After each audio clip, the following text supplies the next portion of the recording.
Security footage from Dallas-Fort Worth International Airport shows an ordinary white shuttle bus leaving the airport compound at 4:47 a.m. on July 18, 2022, just as the first hints of dawn were breaking across the Texas sky. The timestamp in the corner marks what would become the most important piece of evidence in one of the FBI's most baffling cases. The shuttle moves at normal speed through the security checkpoint, the driver's silhouette barely visible through the windshield as he waves casually to the guard on duty. Authorities would later discover that the shuttle never returned to complete its route. More shocking still, they would learn that inside that ordinary-looking vehicle was a black duffel bag containing exactly $15 million in cartel money that had vanished along with the driver who was supposed to be making a routine passenger pickup. The driver's apartment in Arlington was found completely empty, not just of personal belongings, but of any trace that might help investigators understand where he had gone or how he had planned such an audacious theft. No resignation letter had been filed with airport management. No flight bookings appeared under his name in any airline system. No credit card activity, no cell phone pings, no digital footprint of any kind. Within hours of discovering the theft, the FBI issued a federal manhunt notice for Jason J. Morales, a 42-year-old shuttle driver who had worked at DFW for 8 years without a single disciplinary action. But despite deploying every tool in modern law enforcement's arsenal, the man seemed to have vanished from the face of the earth as completely as the money he had stolen. The case would expose a sophisticated cartel money laundering operation that had been operating through one of America's busiest airports for years, while simultaneously creating one of the most puzzling disappearances in federal law enforcement history. Jason Morales had achieved what most criminals only dream of: the perfect crime followed by complete invisibility. Jason J. Morales lived the kind of unremarkable life that made him invisible to almost everyone around him. Divorced for 3 years, he was the father of 2 children, Miguel, 14, and Sophia, 11, who lived with their mother in Grand Prairie, while Jay struggled to make child support payments on a shuttle driver's salary that never quite stretched far enough. At 42, Jay possessed the weathered look of someone who had worked physical jobs his entire adult life. Average height, graying hair, and the kind of face that people forgot 5 minutes after meeting him. His co-workers at DFW described him as quiet and dependable, someone who showed up for his shifts on time, did his job without complaint, and went home without socializing or creating drama. Jay's personnel file read like a supervisor's dream: 8 years of employment with perfect attendance, no customer complaints, no disciplinary actions, and consistently positive performance reviews. He had earned the trust that allowed him to work solo shifts and handle special transport requests without supervision. Airport management viewed him as the kind of reliable employee who made their operations run smoothly. But beneath the surface of that unremarkable life, Jay was drowning in financial pressure that had been building for over 2 years. His son Miguel had been diagnosed with a rare kidney condition that required expensive treatments not fully covered by Jay's basic insurance plan. Medical bills had accumulated to over $180,000, forcing Jay to take on credit card debt, miss car payments, and eventually face eviction from his modest apartment. The divorce had already stretched his finances to the breaking point, with court-ordered child support consuming nearly half of his $32,000 annual salary. The additional medical expenses created an impossible situation that Jay had been struggling with alone, too proud to ask for help and too desperate to see any legitimate solution to his mounting problems. Sources close to the investigation would later reveal that Jay had received multiple eviction notices in the months before the theft, and that his ex-wife had been threatening to seek full custody of their children if he couldn't demonstrate financial stability.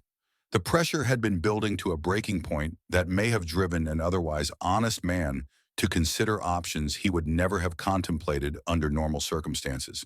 Jay's background included 5 years working for a trucking company before joining the airport, experience that had given him extensive knowledge of transportation logistics, interstate commerce, and most importantly, how to move through the American transportation system without attracting attention. These skills, developed during legitimate employment, would prove crucial to planning and executing his eventual disappearance. July 18, 2022, began with a runway incident that would create the perfect opportunity for Jay's theft. At approximately 2:15 a.m., a small aircraft experienced mechanical problems during takeoff, forcing an emergency landing that temporarily closed one of DFW's main runways. The incident triggered a cascade of schedule changes, route modifications, and general confusion that affected ground transportation throughout the airport complex. In the chaos of rerouting shuttles and adjusting passenger pickup schedules, Jay requested a solo transport shift that morning, citing an overtime request that supervisors approved without question. His 8-year employment record and reputation for reliability meant that such requests were routinely granted, especially during periods when additional coverage was needed. The runway incident had created exactly the kind of operational disruption that criminal organizations sometimes exploit, though there's no evidence that Jay had any advanced knowledge of the mechanical problems. More likely, he recognized an opportunity when he saw it and moved quickly to take advantage of circumstances that aligned with plans he may have been developing for months. Airport security logs show that Jay's shuttle was assigned to a modified route that included stops at several remote parking areas typically used for employee transportation and cargo staging.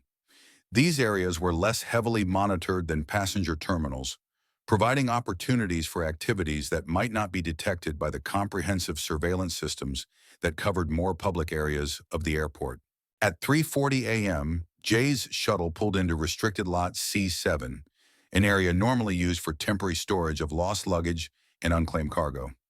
Security footage shows him exiting the vehicle and approaching what appeared to be an abandoned black duffel bag that had been reported as found property by a maintenance worker several hours earlier. Surveillance cameras captured Jay lifting the heavy bag, which later investigation would reveal weighed approximately 80 pounds, and placing it into the rear cargo area of his shuttle. His movements appeared routine and professional, exactly what airport security would expect from a driver collecting lost property for transport to the appropriate facility. Then at exactly 3:42 a.m., the surveillance cameras in that section of the airport mysteriously went dark. Technical logs would later show a system malfunction that lasted for 18 minutes, creating a window during which Jay's activities went unmonitored. Whether this was genuine technical failure or sophisticated tampering by someone with system access would become a key question for investigators. When the cameras came back online at 4 a.m., Jay's shuttle was gone, and he was already en route to whatever destination he had planned for his escape.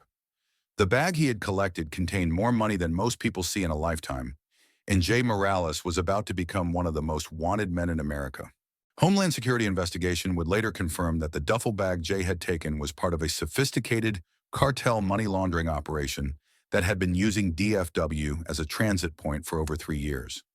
The operation involved multiple airport employees, forged documentation, and systematic corruption of security procedures that allowed millions of dollars in drug proceeds to move through the airport disguised as legitimate cargo. The specific bag that Jay intercepted contained exactly $15 million in cash, organized in vacuum-sealed packages and arranged to avoid detection by standard security screening. The money represented proceeds from drug sales across the southwestern United States, carefully collected and prepared for transport to money laundering facilities in Mexico, where it would be converted into legitimate financial instruments. A corrupt baggage handler named Carlos Vega had stashed the bag in restricted lot C7 as a part of the planned transfer process. The money was supposed to be collected by a cartel-linked cleaning crew at 5:30 a.m., giving them time to transport it to a safe house before morning shift changes brought additional security personnel to the area. Jay's theft occurred at 3:42 a.m., nearly 2 hours before the scheduled pickup, suggesting either incredibly lucky timing or advanced knowledge of the operation.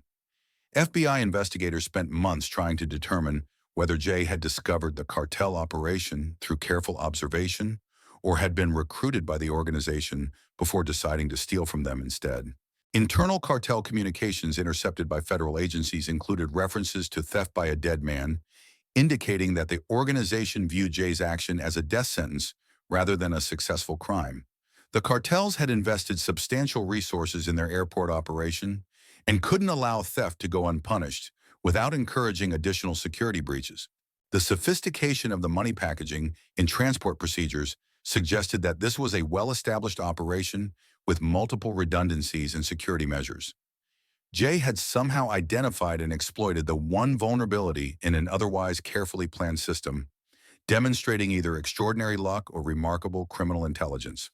Jay's escape began immediately after the theft and demonstrated planning that suggested months of preparation rather than impulsive decision-making. His apartment in Arlington was found unlocked and completely empty when FBI agents arrived 6 hours after the theft was discovered. Not only had his personal belongings been removed, but the apartment had been cleaned to eliminate any evidence that might provide investigative leads. His cell phone powered off exactly 30 minutes after the theft, at 4:12 a.m., and was never reactivated. The timing suggested deliberate planning rather than panic, indicating that Jay understood the importance of eliminating electronic tracking that would allow authorities to follow his movements. Jay's car, a 2015 Honda Civic, was discovered abandoned in a parking lot approximately 3 miles from a regional bus station in Grand Prairie. The vehicle had been wiped clean of fingerprints and contained no personal items or clues about Jay's destination. The location was strategically chosen to provide multiple escape routes while avoiding the extensive surveillance systems around major transportation hubs. Despite extensive investigation by multiple federal agencies, no border crossing records show Jay leaving the United States under his own name or any known aliases. No flight records indicate air travel, and no hotel or rental car reservations appear in any database accessible to law enforcement. Most puzzling of all, no CCTV footage from any location shows Jay after 5 a.m. on July 18th. Some investigators theorize that Jay used connections from his previous trucking employment to arrange transportation across the Mexican border without official documentation. The trucking industry includes networks of drivers who move cargo across international borders regularly, and someone with Jay's background might have been able to arrange passage without creating records that authorities could trace. Alternative theories suggest that Jay may have had help from the cartel operation he robbed, either through coercion or negotiation. If he threatened to expose their airport operation to federal authorities, the organization might have chosen to facilitate his escape rather than risk comprehensive investigation of their money laundering network. The most disturbing possibility is that Jay never successfully escaped at all, but was captured and killed by cartel operatives before he could enjoy his stolen fortune. This theory gains credibility from the organization's track record of violent retaliation against anyone who threatens their operations. The theft triggered immediate federal response that expanded far beyond the search for Jay Morales. The FBI launched Operation Ground Echo, a comprehensive investigation designed to identify and dismantle cartel-linked operations at major airports across the United States. The operation represented the largest investigation of airport-based money laundering in federal law enforcement history. Within weeks of Jay's disappearance, at least 3 arrests followed as investigators unraveled the network that had made the theft possible. Carlos Vega, the baggage handler who had placed the money in restricted lot C7, was arrested at his home in Mesquite and charged with conspiracy to commit money laundering. His cooperation with federal investigators led to additional arrests of airport personnel who had been accepting payments to facilitate cartel operations. 2 members of the cleaning crew who were supposed to collect the money were arrested attempting to flee to Mexico, and their interrogation revealed details about the broader money laundering network that had been operating through DFW. The arrests effectively dismantled an operation that had been moving an estimated $200 million annually through the airport. But despite the success in rolling up the cartel network, Jay Morales was never found. Extensive investigation of his background, financial records, and personal relationships provided no leads about his current location or methods of escape. The man who had triggered the entire investigation had vanished as completely as the money he had stolen. The cartel's response to the theft was swift and characteristic of their standard approach to security breaches. Within days of the money's disappearance, cartel operatives began systematic elimination of anyone who might have had knowledge of the airport operation or connections to Jay's activities. 2 airport maintenance workers with tangential connections to the money laundering network were found dead in separate incidents that bore the hallmarks of professional assassination. Both had been tortured before execution, suggesting that the cartel was seeking information about Jay's whereabouts, while also sending messages about the consequences of theft or cooperation with law enforcement. A warehouse fire destroyed evidence related to the cartel's airport operations, demonstrating the organization's ability to operate within supposedly secure federal facilities. The fire eliminated shipping records, employee files, and communication logs that might have provided additional leads for federal investigators. Most ominously, rumors began circulating within both law enforcement and criminal circles about a body found burned in the Sonora Desert, approximately 200 miles south of the Mexican border. The remains were too damaged to permit positive identification, but the timing and location suggested possible connection to Jay's case. However, dental records and DNA analysis were inconclusive, leaving investigators unable to confirm whether the deceased individual was Jay Morales or someone else entirely. The uncertainty added another layer of mystery to a case that seemed designed to frustrate every attempt at resolution. The possibility that Jay had been captured and killed by cartel operatives remains one of the most likely explanations for his complete disappearance. Organizations like the Sinaloa Cartel have unlimited resources for tracking down threats to their operations and a well-documented history of violent retaliation against anyone who steals from them. Jason J. Morales, last seen July 18, 2022. $15 million still missing. FBI reward, $500,000. Case remains open.